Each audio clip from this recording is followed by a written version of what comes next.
Crown Prince Fumihito, the brother of Japan's Emperor Naruhito, has been officially declared the heir to the throne during a ceremony in Tokyo. The day-long ceremony at the palace had been scheduled for April but was postponed because of the coronavirus pandemic and has been scaled back as infections keep rising. The ceremony was attended by the imperial family and 46 guests. Most attendees wore masks and social distancing was maintained.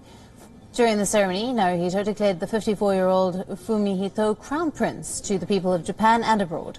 Fumihito is 6 years younger than his brother, Emperor Naruhito.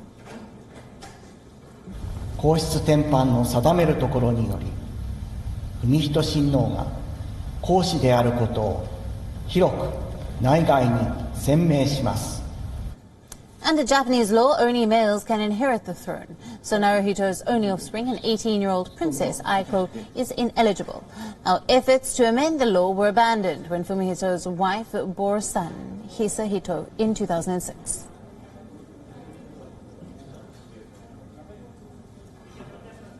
Professor James D.J. Brown, who is an international affairs expert, joined us earlier today for what the significance is of a prince within the Japanese community and what was going to be his involvement in the politics of the country. Listening.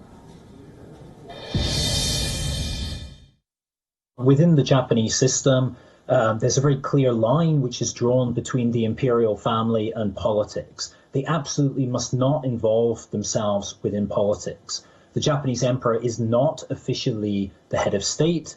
He is only the symbol of the state, and so since the Second World War there has been this rule that they need to keep themselves very, very separate from politics. But just on occasion you have a figure within the imperial family who's a little bit more outspoken, and that applies to the Crown Prince Fumihito. Now we shouldn't take this too far. He's not openly speaking out on political issues. It's rather that it's just a small sign here and there where he gives a little bit of a hint of his views. Beside that, he's very interested in scientific issues, especially natural science, so studying of various types of wildlife, and that's one of his main passions. Besides that, as with other members of the royal family, very much seeking to support elements of the Japanese community that are particularly seen as requiring additional support.